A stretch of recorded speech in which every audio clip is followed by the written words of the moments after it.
Tuhan, selamat sore pemuda remaja GBT Tunggul Permanu, selamat sore. Puji Tuhan kita diberi kesempatan lagi untuk beribadah pada petang hari ini. Dan mari kita sama-sama datang ke Tuhan. Karena Tuhan Yesus sungguh sangat baik bagi kehidupan kita. Kalau kita ada sampai hari ini itu karena kebaikannya Tuhan saja.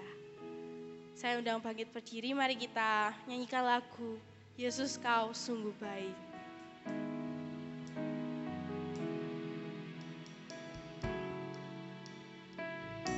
Haleluya Yesus.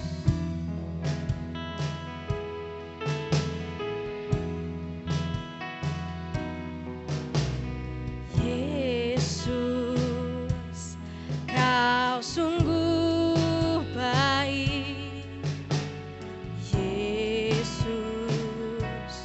namamu indah, Yesus, ku cinta Kau selalu, ku tinggikan, ku agungkan selamanya. Yesus, Yesus, Kau sungguh baik, namamu indah, Yesus, ku cinta Kau selalu, ku tinggikan, ku agungkan selamanya. Ku mau memujimu, ku selalu pujimu, ku mau menyembahmu, ku selalu sembahmu. Kau yang layak terima semua pujian, kemuliaan hanya bagi Tuhan. Nyanyikan, Yesus Kau sungguh baik, Yesus Kau sungguh baik, Yesus, namamu indah, Yesus, ku cinta Kau selalu, ku tinggikan, ku agungkan selamanya. Mau memujimu, ku selalu pujimu, mau menyembahmu, ku selalu sembahmu. Kau yang layak terima semua pujian, kemuliaan hanya bagi Tuhan. Ku mau memujimu, ku mau memujimu, haleluya, selalu pujimu. Kami mau sembah Engkau Tuhan, ku selalu sembahmu. Kau yang layak terima semua pujian, kemuliaan hanya bagi Tuhan. Kami mau memuji, mau memujimu, ku selalu pujimu, mau menyembahmu, ku selalu sembahmu. Kau yang layak terima semua pujian, kemuliaan hanya bagi Tuhan. Kau yang layak terima semua pujian, kemuliaan hanya bagi Tuhan. Haleluya Yesus, terima kasih Tuhan. Kau sungguh baik bagi kami Yesus. terima kasih Tuhan buat kebaikan-Mu dalam kehidupan kami ya Tuhan. Kami anak-anak muda-Mu pada petang hari ini akan berbakti, memuji dan mempermuliakan nama-Mu ya Tuhan. Berikanlah kami sukacita yang besar untuk memuji dan mempermuliakan hanya untuk hormat kemuliaan nama-Mu saja Tuhan. Dan kami serahkan ibadah kami ini dari awal pertengahan hingga akhirnya nanti hanya di dalam nama Tuhan Yesus Kristus. Haleluya. Amin. Silakan duduk kembali teman-teman. Siapa di sini yang hari ini bahagia? Katakan haleluya. Yang bahagia katakan haleluya. Kurang keras nih. Puji Tuhan, amin. Kita karena bahagia kita sudah berkumpul bersama-sama dengan saudara seiman. Mari kita pujikan. Hari ini kurasa bahagia. Haleluya.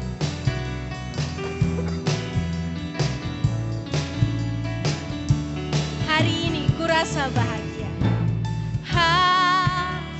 Hari ini kurasa bahagia berkumpul bersama saudara seiman.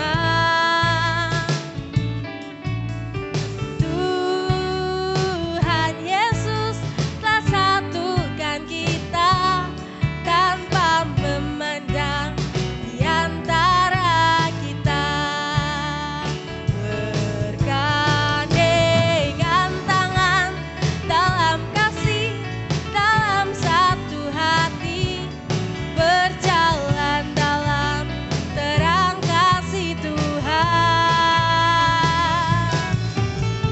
Kau sahabatku, kau saudaraku, tiada yang dapat memisahkan kita. Oh, kau sahabatku, kau saudaraku, tiada yang dapat memisahkan kita. Hari ini kurasa bahagia berkumpul bersama saudara seiman. Tuhan Yesus telah satukan kita tanpa memandang di antara kita.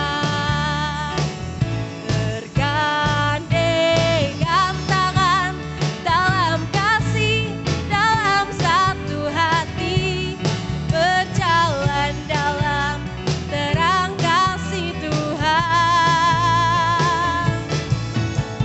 Kau sahabatku, kau saudaraku, tiada yang dapat memisahkan kita. Oh, kau sahabatku, kau saudaraku, tiada yang dapat memisahkan kita. Kau sahabatku, kau saudaraku, tiada yang dapat memisahkan kita. Oh, kau sahabatku, kau saudaraku, tiada yang dapat memisahkan kita. Tiada yang dapat memisahkan kita. Tiada yang dapat memisahkan kita. Puji Tuhan, haleluya. Hari ini kita sudah berbahagia, so kita harus bersemangat untuk memuji nama Tuhan. Saya undang untuk bangkit berdiri, kita mau memuji dan meninggikan nama Tuhan. Kita mau pujikan tiba saatnya. Haleluya. Kita mau tepuk tangan buat Tuhan.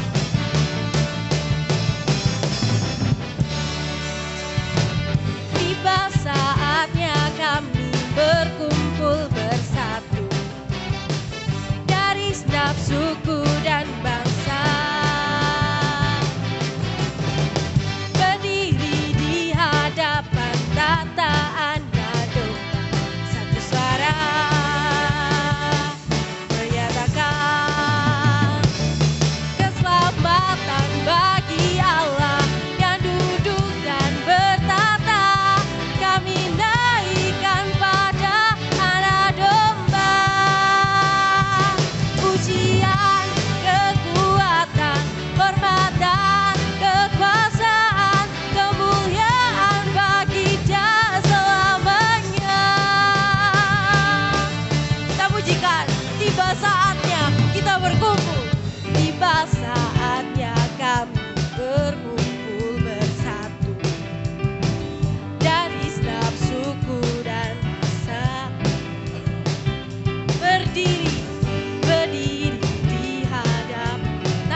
kita undang pemudinya untuk menyanyikan lagu pujian ke depan.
Puji Tuhan.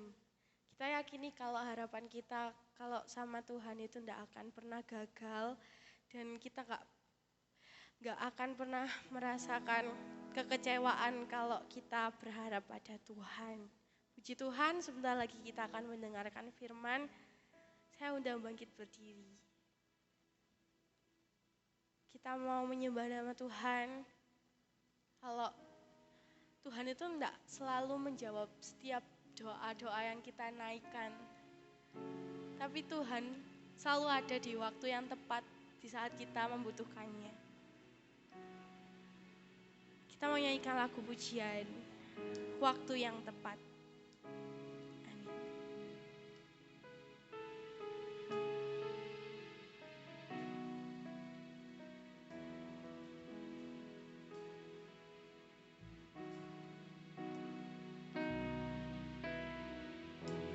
Tak selalu Tuhan menjawab doa, namun Dia beri yang terbaik di waktu yang tepat.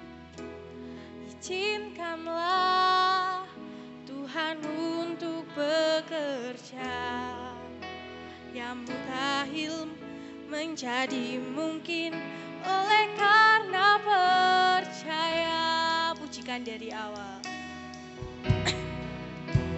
Tak selalu Tuhan menjawab doa, namun Dia beri yang terbaik di waktu yang tepat.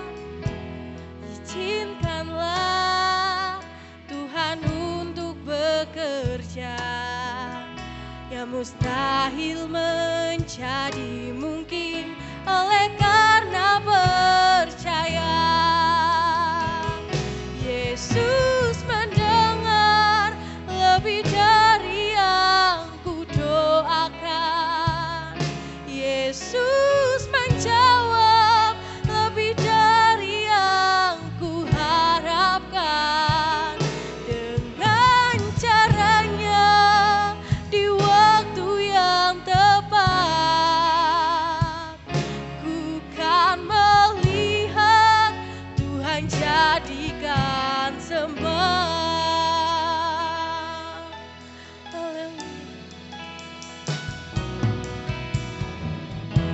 Tak selalu Tuhan menjawab doa,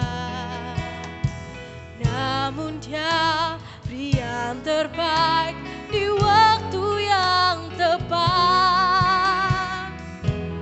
Izinkanlah Tuhan untuk bekerja, yang mustahil menjadi mungkin oleh karena percaya. Yesus mendengar lebih dari yang kudoakan. Yesus menjawab lebih dari yang kuharapkan. Dengan caranya di waktu yang tepat, ku kan melihat Tuhan jadikan semua. Haleluya. Tuhan, Engkau baik. Engkau baik bagi kami Tuhan. Caramu yang tepat bagi kami, waktumu yang tepat untuk kami Tuhan. Terima kasih Tuhan, kami bersyukur punya Engkau ya Bapa. Haleluya Yesus. Terima kasih Yesus. Yesus mendengar lebih dari yang kudoakan. Yesus menjawab lebih dari yang kuharapkan. Dengan caranya di waktu yang tepat,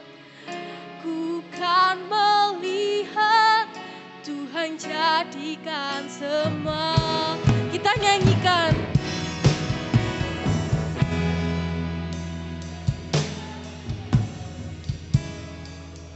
Yesus menjawab lebih dari yang kita harapkan.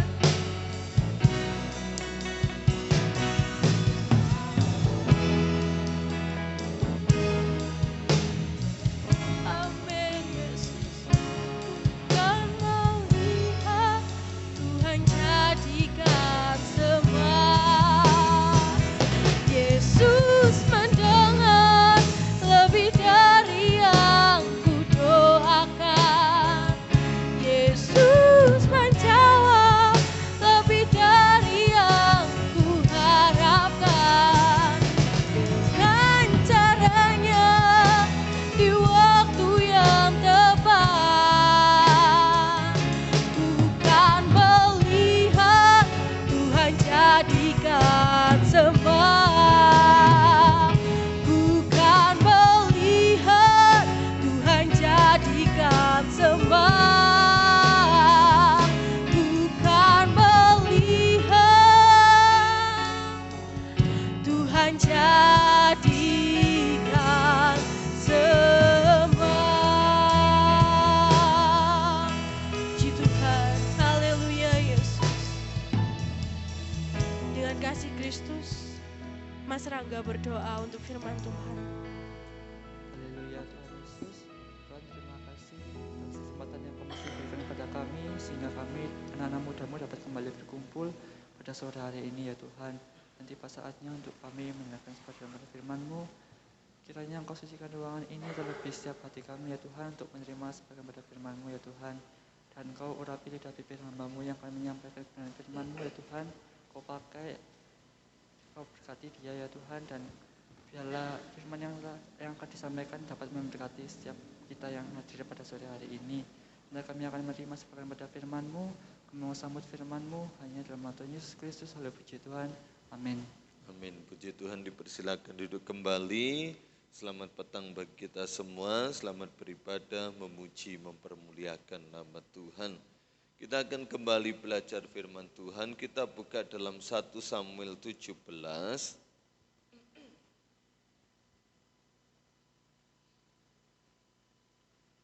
Ayat yang ke-37 sampai 39. 1 Samuel 17 ayat 37 sampai 39. Di sini saya bacakan bagi kita semua. Pula kata Daud, Tuhan yang telah melepaskan aku dari cakar singa dan dari cakar beruang, Dia juga akan melepaskan aku dari tangan orang Filistin itu. Kata Saul kepada Daud, pergilah, Tuhan menyertai engkau. Lalu Saul mengenakan baju perangnya kepada Daud, ditaruhnya ketopong tembaga di kepalanya, dan dikenakannya baju sirah kepadanya. Lalu Daud mengikatkan pedangnya di luar baju perangnya, kemudian ia berikhtiar berjalan sebab belum pernah dicobanya. Maka berkatalah Daud kepada Saul, aku tidak dapat berjalan dengan memakai ini, sebab belum pernah aku mencobanya. Kemudian ia menanggalkannya. Ya, puji Tuhan, Tuhan memberkati. Ya, waktu itu Saul sebagai seorang raja, di mana ia tidak menunjukkan kesetiaannya kepada Tuhan, sehingga roh Tuhan telah undur daripadanya. Dan ketika menghadapi suatu ancaman dari bangsa Filistin dengan tentara pasukannya yang bernama Goliat menyerang bangsa Israel, maka ketakutanlah Saul beserta prajurit dan seluruh bangsa Israel. Tidak ada seorang pun yang berani menghadapi Goliat. Namun ketika Daud, seorang penggembala kambing domba, waktu itu disuruh ayahnya untuk mengirimkan makanan dan melihat kondisi kakak-kakaknya, sebab kakaknya yang pertama, kedua, dan ketiga itu sebagai prajurit Saul. Dan setelah mendengarkan ancaman dari Goliat kepada bangsa Israel, maka Daud dengan penuh keberanian untuk berperang melawan Goliat. Menemui Saul seorang raja, dan Saul memberikan kesempatan mengizinkan Daud untuk berperang dengan Goliat. Ya. Saul berkata, pergilah, Tuhan menyertai engkau. Ya, ayat yang ke-37, Daud menceritakan tentang pertolongan Tuhan atas dia. Di mana di waktu lampau saat ia menggembalakan dombanya, ada singa, ada beruang yang berusaha menerkam, namun Tuhan melepaskan dia. Itu sebagai modal dalam diri Daud, salah satu modal ya, pengalaman itu memang perlu untuk dijadikan modal dalam menjalani kehidupan ke depan. Maka dari itu memang pengalaman bukan segala sesuatunya, Tuhan yang segala sesuatunya, namun pengalaman yang kita dapatkan dalam kita menjalani proses kehidupan ini penting untuk sebagai bekal langkah-langkah kita selanjutnya. Ya, maka dari itu kita pernah gagal, kita pernah ditipu, kita pernah dibohongi, untuk dijadikan sebuah pengalaman dalam hidup ini supaya kita lebih berhati-hati, supaya kita lebih berwaspada. Maka ada pepatah mengatakan seringlah makan garam, ya. Semakin banyak makan garam, semakin banyak kualitas hidup yang kita dapatkan. Bukan makan garam di dapur ya, nanti kasinan semua.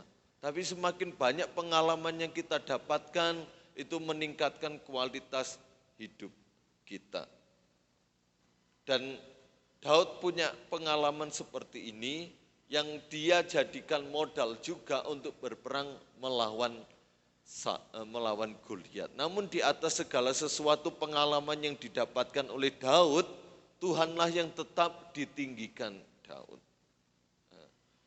Kemudian ketika Daud mau maju berperang, Saul mengenakan baju perangnya kepada Daud. Ditaruhnya ketopong, supaya kalau ada serangan dari depan dapat tertahan, dikenakannya baju sirah kepadanya. Jadi apa yang dimiliki Saul, bajunya dikenakan kepada Daud. Daud menerima itu. Namun setelah dia mencobanya, dia memakainya dan berusaha untuk berjalan, ternyata enggak cocok. Ternyata itu malah menghambat Daud. Aku coba berjalan dan ternyata aku tidak dapat berjalan dengan memakai ini. Sehingga ia menanggalkannya. Ada sesuatu pelajaran yang indah dari ayat 38 sampai 39 ini, pemuda remaja, bahwa setiap kita ini punya corak, punya warna, punya keunikan masing-masing.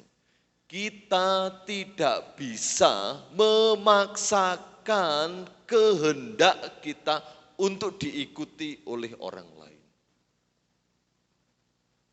Tetapi kita bisa sama-sama menyelaraskan setiap kehendak yang ada demi mencapai tujuan bersama.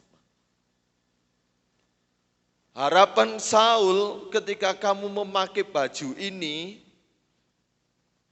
kamu akan cocok Daud, kamu akan sama, kamu akan bisa berperang melawan Goliat sebab ini baju yang diperlengkapi dengan perlindungan-perlindungan sehingga kamu aman. Ternyata itu tidak cocok dalam diri Daud. Apa yang dikenakan Saul kepada Daud ternyata enggak cocok. Enggak bisa, enggak sesuai, malah justru menghambat. Malah justru menghalangi Daud untuk berjalan. Kita juga tidak bisa memaksakan selera kita untuk dituruti oleh orang lain. Kita harus juga memperhatikan bahwa orang lain itu punya selera. Kadangkala kita selalu memaksakan kehendak kita, selera kita, kepentingan kita untuk diikuti orang lain. Ketika orang lain gak setuju atau ketika orang lain memberikan masukan, ketika orang lain memberikan suatu pandangan yang berbeda, tidak terima. Yang penting seleraku harus terjadi.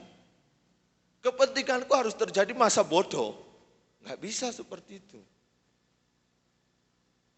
Ya, adalah salah besar kalau kita seperti itu.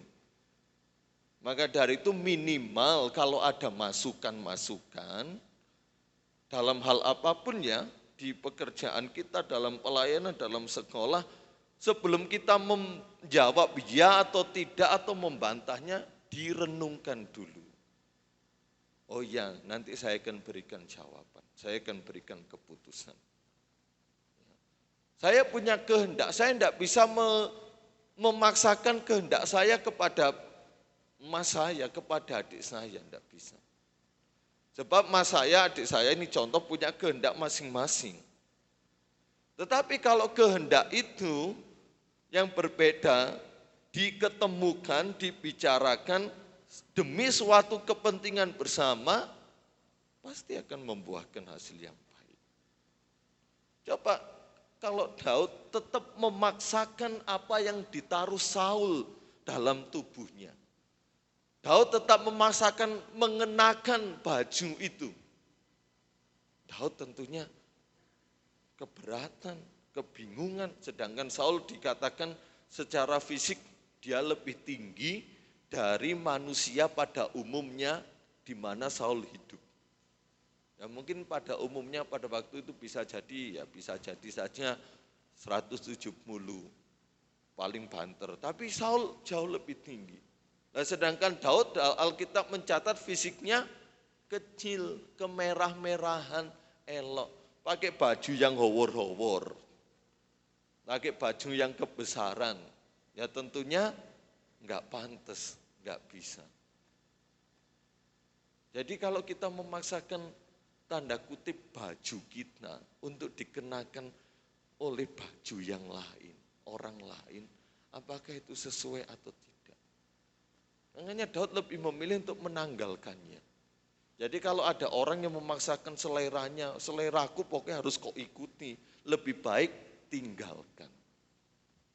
Kalau ada yang memaksakan, tak pokoknya kepentinganku harus jadi, tinggalkan orang itu. Jangan dikenakan. Ada selera yang tidak terpenuhi, biar dia marah. Tinggalkan segala sesuatu yang serasa dipaksakan. Karena Tuhan juga tidak pernah memaksa seseorang untuk menyembah Dia, untuk berdoa kepada Dia, untuk memuji Tuhan, untuk percaya kepadanya. Tuhan tidak pernah memaksakan. Karena setiap kita punya warna, punya corak masing-masing.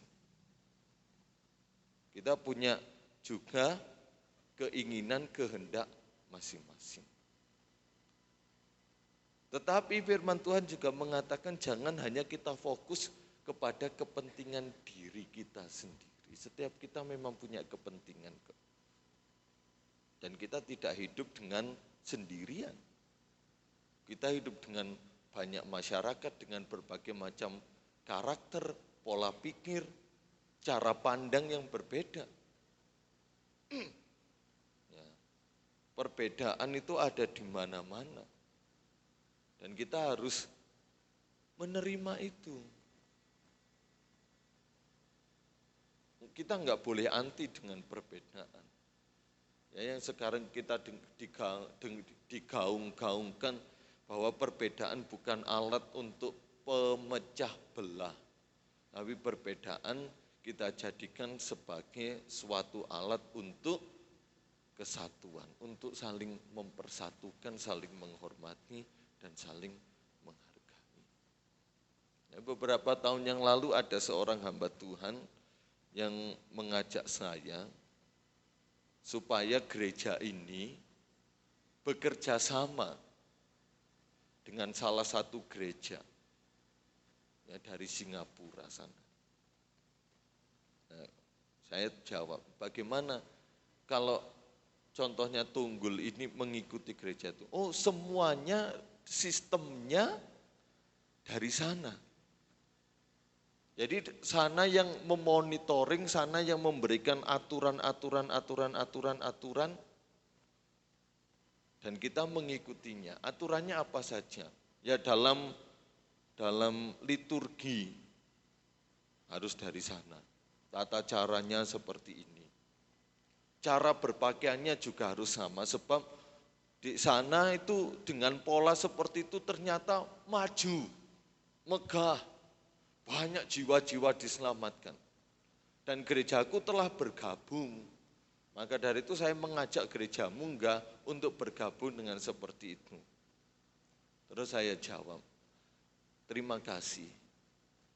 Terima kasih sudah memberitahukan sistem-sistemnya seperti ini dengan detail dia jelaskan. Tapi saya ambil yang baik. Saya bisa terapkan di gereja ini yang baik. Tapi kalau untuk yang lain, saya belum bisa menerimanya. Karena apa? Saya juga memperhatikan lingkungan gereja kami. Kalau kami disuruh berpakaian seperti yang Om ceritakan, terus dengan penduduk desa yang di desa, bukankah menjadi batu sandungan? Ya kalau di kota mungkin masih bisa menerima dengan budaya itu. Tapi kita tetap juga memperhatikan unggah-ungguh. Mungkin di Singapura seperti itu, ya memang seperti itu budayanya. Tapi kita belum bisa menerima untuk poin-poin ini. Kalau yang lainnya saya bisa terapkan mungkin pelan-pelan karena ini baik. Tata cara menyembah, tata cara berdoa, walaupun tetap ada dalam pimpinan urapan Roh Kudus. Tapi saya bisa gunakan. Ya sebagai contoh, pernah ya dibilang pemain musiknya itu harus sering banyak latihan, itu kan bagus, saya ambil. Ya, pemimpin pujiannya harus benar-benar punya hubungan yang erat dengan Tuhan.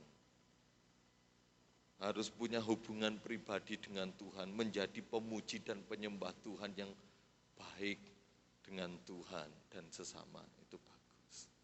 Saya bisa terapkan. Tapi kalau berpakaian harus pakai tank top, loh jujur saudara. Harus pakai kaos oblong dalam ibadah resmi formal. Waduh, kami belum bisa terima. Makanya kita dididik berpakaian yang baik supaya berpakaian kita pun juga dilihat oleh masyarakat. Nah, terus pakai celana yang ketat-ketat. Wis gak sedeng dipekso-pekso aja. Ya apa menjadi masyarakat? Penilaian masyarakat.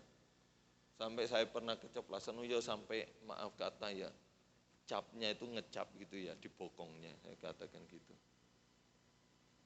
Ternyata apa yang terjadi? Tidak beberapa lama kemudian dia bercerita, dia menangis. Ketika 1 tahun diterapkan di gerejanya, 80 jemaat sekaligus langsung keluar. Orang-orang yang tua, orang-orang yang sepuh, orang-orang yang lama-lama bergereja, kaget dengan pola yang langsung dirubah secara total, keluar 80 orang. Terus dia cerita, ya bagaimana, memang nggak bisa, kalau mungkin diterapkan pelan-pelan, diambil yang baik satu-satu ya bisa. Nah tapi kalau langsung belum, ya kaget. Saya kasih contoh kayak bayi itu loh. Bayi 6 bulan dikasih MPASI om. Makanannya lembut dulu, enggak sembarangan. Nah kalau 6 bulan wis MPASI lembut, kayak buah, kayak jeruk, kayak apel, kayak sego. Ya sing ono sakit perut, enggak terima. Akhirnya seperti itu. Jadi bisa saja sebuah sistem diterapkan di bagian ini, di lingkungan ini bisa diterima, bisa jadi, bisa sukses, tapi belum tentu di lingkungan yang lain bisa diterima, bisa sukses. Nah, seperti itu. Dalam hidup ini juga sama, dalam kehidupan kita bergereja pun juga sama. Setiap kita punya kepentingan, punya keinginan, punya kemauan. Tapi kalau kita memaksakan harus mengikuti sistemku, polaku, nggak bisa. Ya, kalau dalam organisasi kita GPDI ada pola-polanya. Dan ini yang memang tetap kita pertahankan sampai hari ini. Tidak bisa dipungkiri, saya tidak mau berbohong. Jemaat Tuhan di tempat ini dipuji. Dalam hal tata cara juga berpakaian saat beribadah. Masyarakat banyak yang bersenang. Orang-orang Kristen cara berpakaiannya waktu ibadah rapi-rapi. Itu sering saya dengar. Mungkin pemuda remaja pernah dengar hal itu. Tapi kalau kita seperti di Belanda, ibadahnya pakai celana pendek, topian pantai, kacamata hitam. Terus saudara ditunggul seperti itu. Kacamata topi bundar, kacamata hitam, celana pendek, atau pakai baju Bilof Bali, celananya ada rumbai-rumbainya. Saudara pergi gereja seperti itu di kampung seperti ini, diguyu, jadi bahan tertawaan. Mungkin di Bali bisa seperti itu. Ya. Bisa juga mereka menutupi karena percaya pada Yesus harus ndelik-ndelik. Ya, seperti sudah saya ceritakan, saudara kami di Bandung, jemaat Tuhan orang-orang Sunda yang asli, mereka pergi gereja pakai daster dulu. Bawa anting belanjaan. Sampai gereja dasteran, pakai baju rembyong-rembyong. Karena untuk menutupi supaya enggak ketahuan. Tapi setelah di sana pakai baju yang rapi ganti. Jadi sistem apapun perlu kita saring, perlu kita filter. Ya. Jangan aku pun pokoknya seleraku gini, yuk harus gini. Nggak bisa. Saudara. Mari kita buka dalam Filipi 2 ayat 4. Dan janganlah, Filipi 2 ayat 4, dan janganlah tiap-tiap orang hanya memperhatikan kepentingannya sendiri, tetapi kepentingan orang lain juga. Maka dari itu hendaklah kamu dalam hidupmu bersama, bukan hidupmu pribadi, tetapi hidupmu bersama-sama menaruh pikiran dan perasaan yang terdapat juga dalam Kristus Yesus. Selain kita juga harus memperhatikan kepentingan orang lain, kita juga punya kepentingan sendiri yang juga harus dikerjakan, tapi juga kita memperhatikan kepentingan orang lain. Terlebih dari itu, kita juga harus menaruh kepentingan Kristus. Karena Yesus pun juga punya kepentingan. Maka dari itu Paulus menasihatkan kepada jemaat di Filipi supaya kita menaruh pikiran dan perasaan. Pikiran dan perasaan ini adalah pusat kepentingan. Kita berpikir, oh aku punya kepentingan ya karena dari pikiran kita dan perasaan kita. Kita harus taruh di dalam Kristus yang juga memiliki pikiran dan perasaan. Sehingga apa? Terjadi korelasi hubungan yang baik. Dan kita juga memperhatikan kepentingan Kristus. Kalau kita hanya memperhatikan kepentingan sendiri itu berarti egois. Kalau kita memperhatikan juga ada kepentingan-kepentingan orang lain yang juga harus kita perhatikan, berarti itu sama-sama kita berbagi. Kalau kita menyelaraskan kepentingan Kristus dengan kepentingan kita, berarti kita berjalan seirama dengan kemauan Yesus. Maka dari itu ayat 6 dan seterusnya, kepentingan Yesus satu tujuan untuk keselamatan dengan melakukan penebusan. Saat saya dan saudara memperhatikan kepentingan Yesus, juga memperhatikan kepentingan orang lain, maka bisa terjadilah ayat yang ke-9 dan yang ke-10 serta 11. Segala lutut bertelut, lidah mengaku Yesus Kristus adalah Tuhan. Jadi kita juga harus memahami kepentingan Yesus untuk keselamatan. Coba ayat berikutnya sebagai contoh. Ayat 19 dan seterusnya. Tetapi dalam Tuhan Yesus, kuharap segera mengirimkan Timotius kepadamu supaya tenang juga hatiku oleh kabar tentang hal ihwalmu. Karena tak ada seorang padaku yang sehati dan sepikir dengan aku dan yang begitu bersungguh-sungguh memperhatikan kepentinganmu. Sebab semua mencari kepentingan sendiri, bukan kepentingan Kristus Yesus. Paulus rindu Timotius diutus kepada jemaat Tuhan di Filipi. Dan Paulus menyebut bahwa Timotius ini merupakan pribadi yang sehati dan sepikir dengan Paulus. Dan memperhatikan dengan sungguh-sungguh kepentingan jemaat. Apa yang menjadi kebutuhan jemaat, apa yang menjadi kebutuhan pelayanan. Kalau aplikasinya dalam hidup sehari-hari, kita juga memperhatikan kepentingan teman-teman kita, apa yang mereka butuhkan. Mungkin mereka hanya butuh kehadiran kita. Telinga kita untuk mendengarkan curhatan masalah mereka. Membutuhkan juga nasihat kita, membutuhkan saran-saran kita, masukan-masukan ide-ide kita. Timotius bisa sehati dan sepikir dengan Paulus untuk kepentingan jemaat. Untuk kepentingan kemuliaan Tuhan Yesus juga. Dan Paulus mencatat bahwa ada banyak orang sekarang mencari kepentingan sendiri. Bukan kepentingan Kristus Yesus, tetapi beda dengan Timotius. Dia melepaskan kepentingannya. Dan mencari kepentingan Kristus Yesus untuk jemaat-jemaat.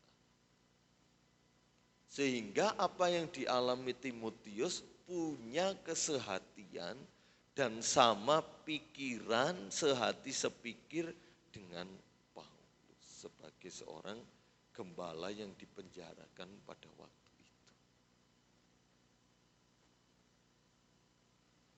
Jadi apabila saya dan saudara memperhatikan kepentingan-kepentingan orang lain, tidak memaksakan selera kita harus jadi kepentingan kita, maka saya percaya akan terjadi suatu kesuksesan yang besar. Tujuan yang ingin didambakan itu berhasil diraih. Ya, baru-baru ini Mbak Vina kan jadi panitia di sekolahnya. Tentunya kan ada panitia-panitia yang lain. Mbak Vina punya kepentingan? Punya. Anggota yang lain punya kepentingan? Punya. Coba kalau masing-masing ini, kepentinganku harus jadi, kepentinganku acara ini kudung ini, kudung ini, kudung ini, kudung ini, kudung ini, kudung ini. Gak tadi itu. Tapi ketika berusaha dirundingkan, oh ya itu masukan yang bagus. Ya apa caranya, oh begini. Oke aku punya kepentingan ini, oh ini bagus.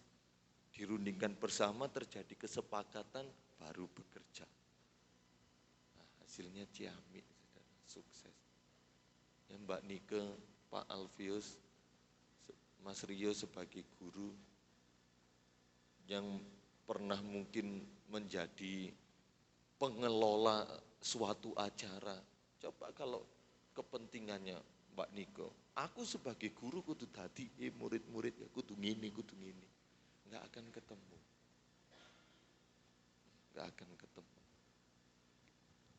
Dan saya percaya kesuksesan yang didapatkan Timotius juga adalah kesuksesan Paulus, demikian pula sebaliknya. Kalau toh selera kepentingan kita orang lain enggak terima, ya kita legowo saja, bebas. Bukan sakit hati, bukan marah, bukan minder. Bebas. Sebab tujuannya kepentingan bersama ini untuk kebaikan bersama itu dapat terlaksana lah. Itu saja. Dan Tuhan dipermuliakan di dalamnya, kita sama-sama bangga, kita sama-sama bersyukur. Kita sama-sama berterima kasih. Sama seperti khotbah hari Kamis yang saya sampaikan, Harun dan Hur tidak mempedulikan entah dia dapat pujian, entah dia dapat ucapan terima kasih dari Musa karena sudah menolong tangan Musa atau enggak. Harun dan Hur enggak ada pemikiran. Yang penting aku melakukan tugasku, mengerjakan tugasku dengan baik, menopang Musa supaya bangsa Israel dalam kepemimpinan Yosua berperang melawan Amalek bisa menang. Dan toh saya percaya kalaupun terjadi kemenangan, saya pun juga bersyukur, saya pun juga bangga. Karena sudah turut ambil bagian di dalamnya. Walaupun yang berperan penting Musa. Memang Tuhan, tapi Tuhan bekerja dalam diri Musa. Musa tangannya jatuh, turun, ya kalah. Keputusan mutlak ada di Musa. Kemenangan ada di Musa. Tapi kalau enggak ada yang menopang, Musa terlalu lelah. Dan Musa tidak malu meminta bantuan mereka. Dan akhirnya terjadi kesepakatan bersama, kepentingan masing-masing digabungkan untuk kepentingan bersama, kemenangan, untuk meraih kemenangan, maka terjadilah. Dan akhirnya Tuhan memberikan janji bahwa Amalek dari generasi ke generasi Tuhan akan hapuskan. Artinya kemenangan menjadi milik orang yang benar-benar mau sepakat, mau bekerja sama, mau belajar untuk meninggalkan kepentingannya. Saya belajar dari kehidupan Saul dan Daud kembali sejenak sebelum kita mengakhiri. Ketika Daud melepaskan bajunya yang dipasangkan sendiri oleh Saul, di ayat-ayat berikutnya Saul tidak berkomentar apa-apa tentang bajunya. Coba kalau Saul, wis tak perlengkapi koyok ngene biar awakmu iku aman. Kok malah dicepot klambine? Gak menghormati aku awakmu. Ya akhirnya Daud bukan perang melawan Goliat, perang dengan Saul.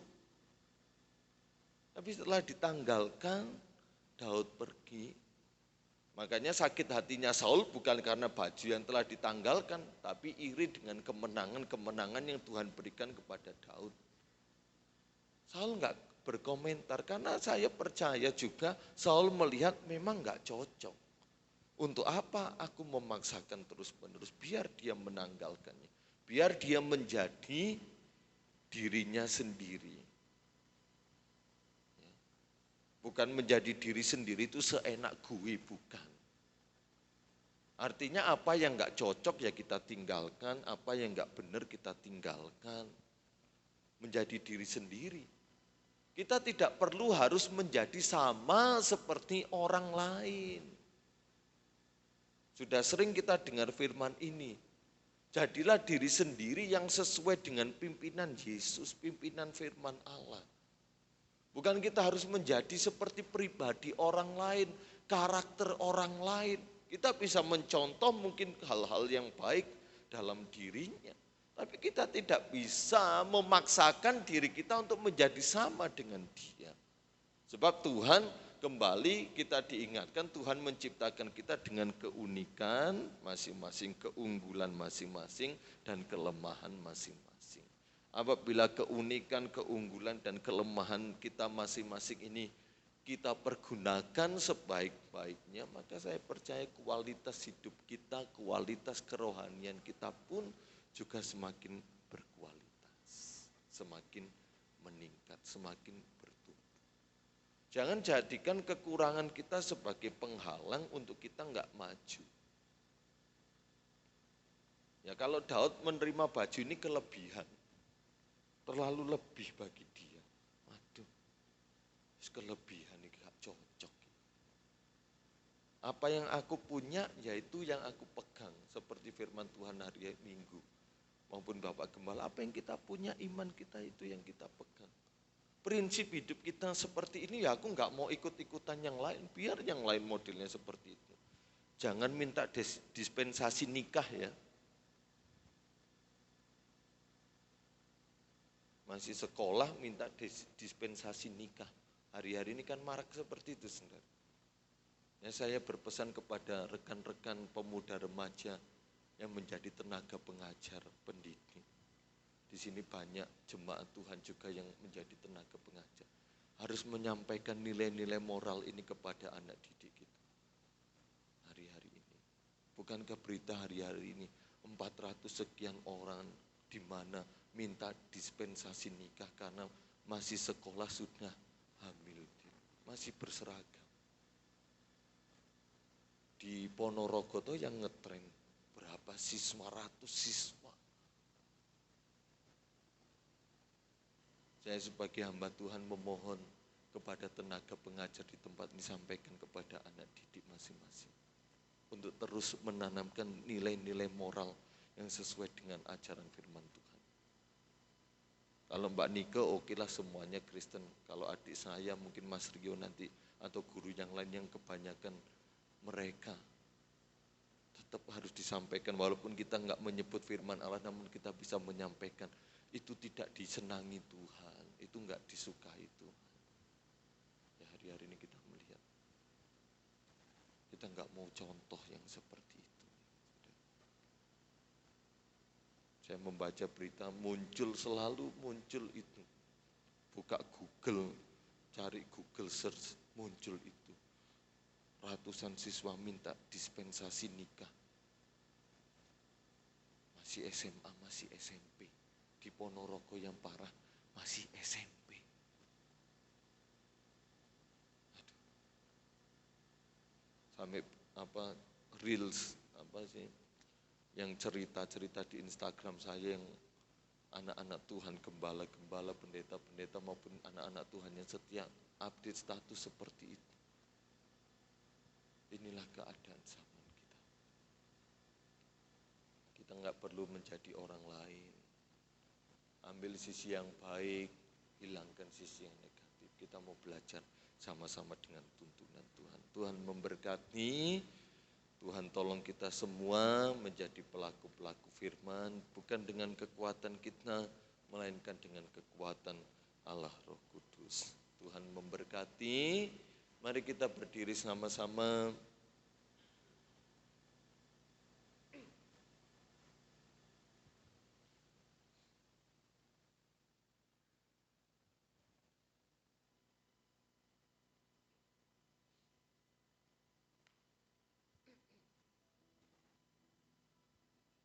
Kita angkat satu pujian.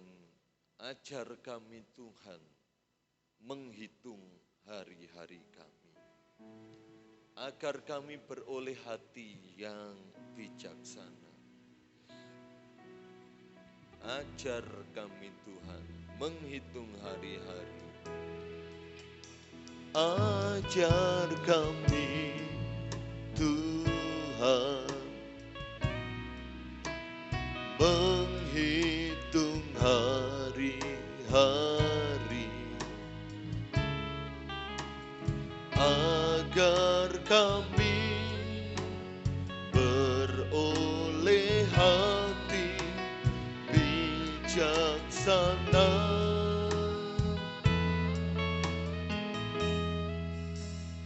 Ajar kami Bapa hidup dalam jalan-Mu, agar semua rencana-Mu dikenapi.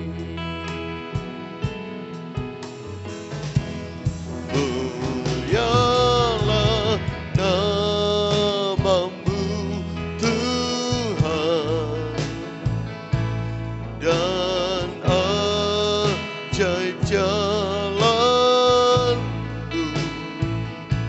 Bimbing kami di setiap waktu. Haleluya. Besar setiamu Tuhan, akulah karya-Mu. Yesus, kami bersyukur padamu. Terima kasih banyak Tuhan. Engkau selalu berikan penuntun jalan-Mu kami Tuhan. Biar kami melewati hari-hari kami, menghitung setiap waktu, setiap hari-hari kami, hingga kami terus beroleh hati bijaksana, beroleh hati bijaksana.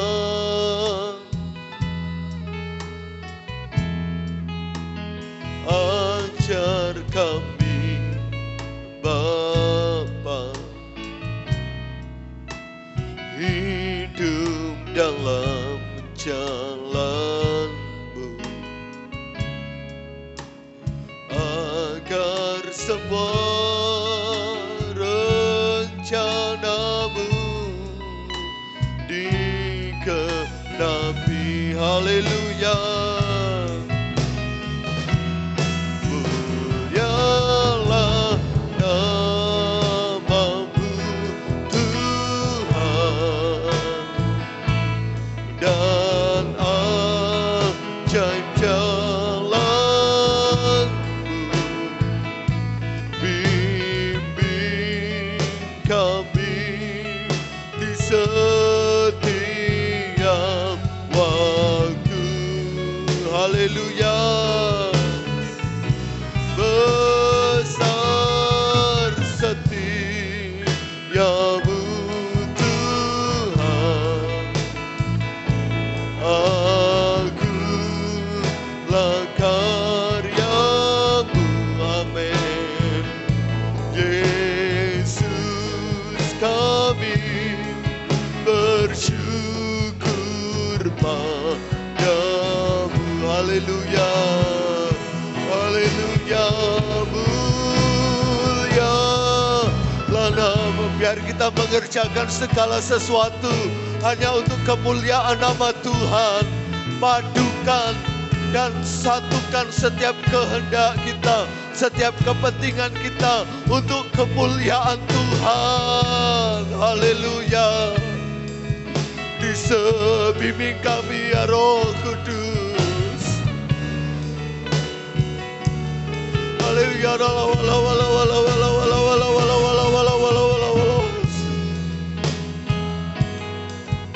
Oh haleluya.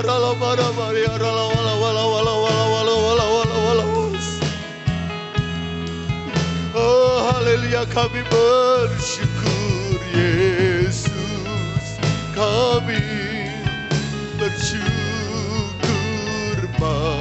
Padamu Yesus kami, Yesus kami bersyukur padamu. Haleluya, haleluya, haleluya, haleluya, haleluya, haleluya. Terus minta pimpinan Tuhan supaya Dia tolong kita dalam segala hal. Haleluya, haleluya, haleluya, haleluya. Saya percaya kalau setiap generasi muda, berapapun kita, jumlah kita, bersatu hati, bersepakat, menyatukan kepentingan kita dengan kepentingan Kristus, maka saya percaya akan terjadi terobosan-terobosan baru. Akan ada penyataan dan pernyataan Tuhan yang hebat. Bukan hanya di tempat ini, maupun dimanapun kita berada. Supaya Tuhan dipermuliakan dalam hidup dan melalui hidup kita. Tidak perlu kita menjadi mayoritas untuk menggarami dunia. Walaupun kita minoritas, namun kita dapat memberikan dampak yang efektif. Dampak yang luar biasa. Sehingga setiap lutut bertelut, lidah mengaku Yesus Kristus adalah Tuhan. Ketika kita memperhatikan kepentingan bersama dan memperhatikan juga kepentingan Kristus. Puji Tuhan, haleluya. Haleluya, haleluya. Kita akan masuk dalam doa. Nanti saudari Isma berdoa. Haleluya, puji Tuhan. Bapa kami yang ada di dalam kerajaan surga, terima kasih Tuhan atas setiap kebenaran firman-Mu Tuhan yang telah disampaikan oleh hamba-Mu Tuhan. Kau kiranya Tuhan Yesus yang memberkati setiap hati kami Tuhan Yesus, supaya firman-Mu Tuhan tidak hanya kami dengar Tuhan, tapi dapat kami lakukan Tuhan, supaya visi misi-Mu Tuhan dalam hidup kami Tuhan, dapat kami lakukan Tuhan dalam setiap hidup kami Tuhan Yesus, supaya kami dapat sepakat Tuhan dalam visi misi-Mu dalam setiap kehidupan kami Tuhan.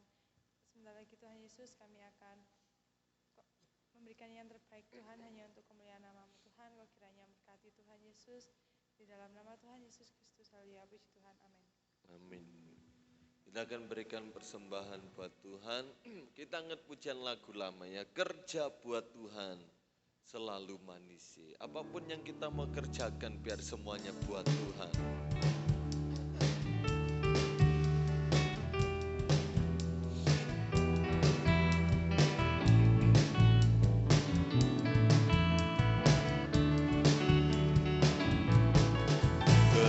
Kerja buat Tuhan selalu manis, biar pikul salib selalu manis.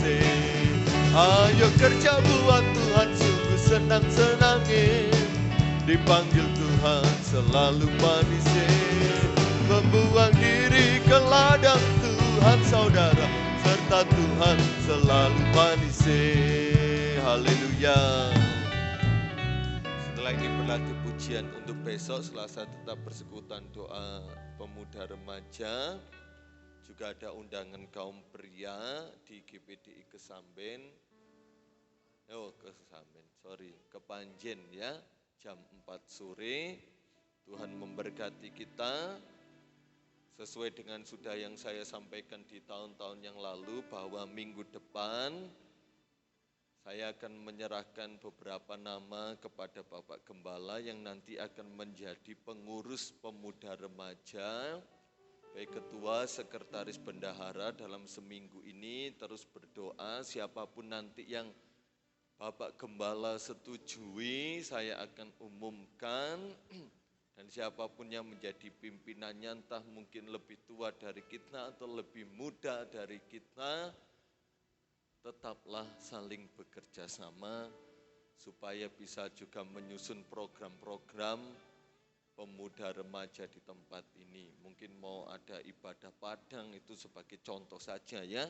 Bisa dikoordinir dengan baik, bisa dikerjakan dengan baik. Walaupun kita melihat mungkin jumlah kita enggak seberapa, itu no problem, enggak jadi masalah. Selama Tuhan beserta kita, Tuhan akan tolong senantiasa. Terus berdoa supaya Tuhan tolong kita. Mari kita akhiri pada kita petang hari ini, kita berdiri bersama-sama. Kita angkat satu pujian. Beri puji, beri hormat bagi Yesus yang duduk di tahta. Beri puji,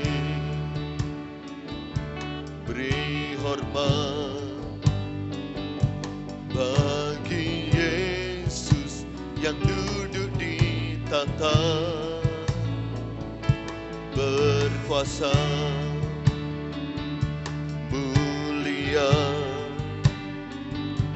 segala bangsa kan datang menyembah. Haleluya,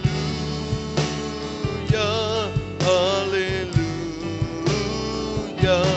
kudus dan mulia namamu. Haleluya, haleluya,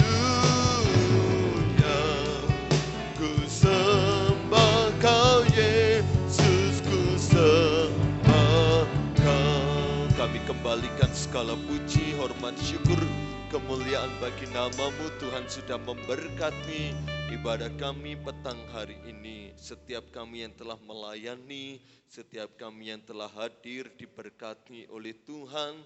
Pada malam hari ini kami telah menyatukan hati, bersepakat, mengabaikan dan melepaskan kepentingan kami demi menyatukan kepentingan kami dengan kepentingan Engkau, yaitu memuji, menyembah, meninggikan namamu. Kami yakin segala apa yang telah kami kerjakan petang hari ini tidak sia-sia, mempermuliakan nama Engkau, dan kami semua pasti diberkati Tuhan dalam segala hal.